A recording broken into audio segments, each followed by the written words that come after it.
On a quiet night in Chicago, a television broadcast froze without warning.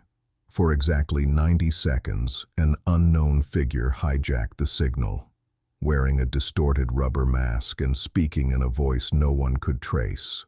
No motive, no identity, no trace left behind. To this day, the intruder has never been found. This is Midnight Files.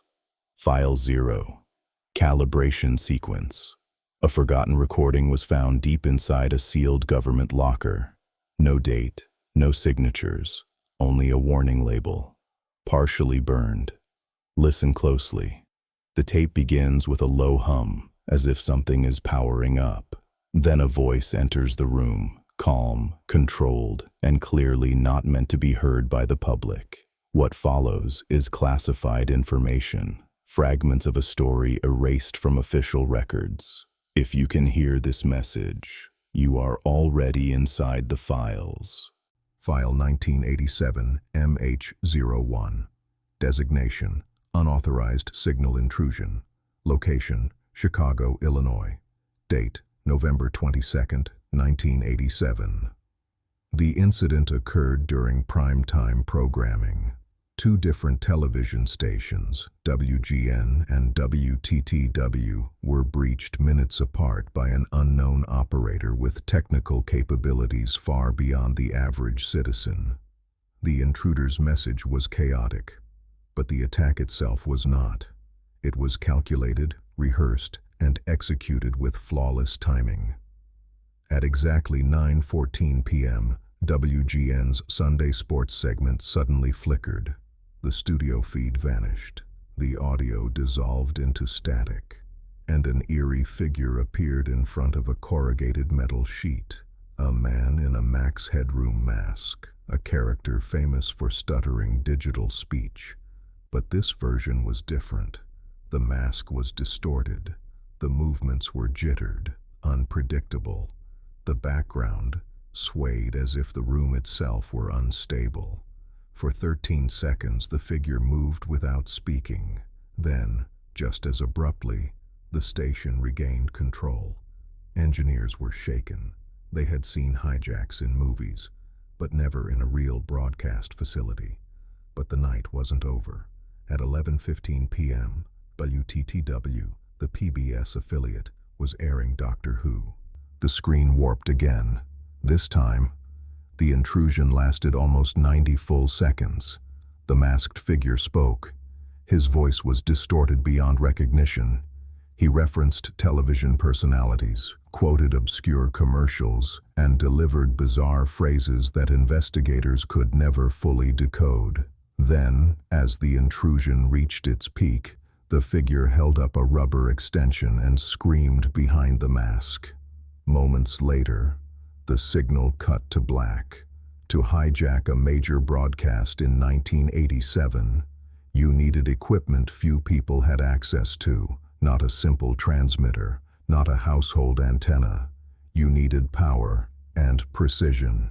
Experts later determined the intruder likely used a highly directional microwave link aimed directly at the broadcast tower. This required specialized engineering knowledge, high-frequency transmission hardware, exact alignment with the tower's input signal, and timing synchronized to the station's carrier wave.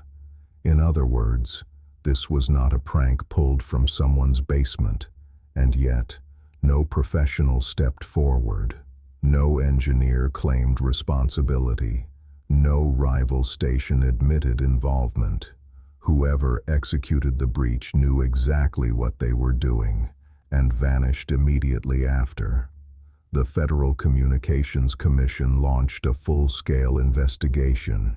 Agents interrogated engineers, inspected rooftops, tracked antenna purchases, analyzed signal strength patterns city by city, but the intruder had covered his tracks. The microwave burst was too brief to triangulate. The recording too distorted to identify a voice, the background too generic to pinpoint a location.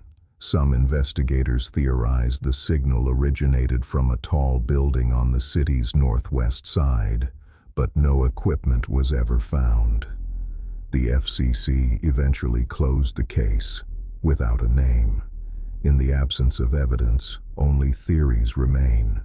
Some believe the intruder was a broadcast engineer, someone with access to professional hardware and enough knowledge to avoid detection. Others suggest it was a group of students from a nearby university experimenting with early microwave technology. There are darker theories too. A whistleblower, a disgruntled employee, someone sending a message hidden behind nonsense and distortion. The mask, the chaotic speech, the collapsing background. Was it meaningless, or was every gesture intentional?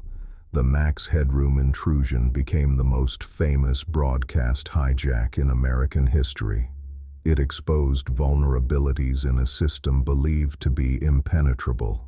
It demonstrated how a single individual could override millions of viewers in seconds, and it left behind a haunting truth.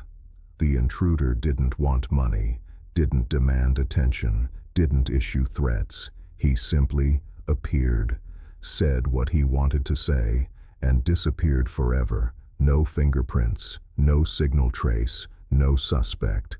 A perfect intrusion executed in a time when perfection was nearly impossible. Whoever stood behind that mask knew exactly how long they had before the system pulled them out, and in those 90 seconds, they left behind a mystery that has never been solved. This file remains open.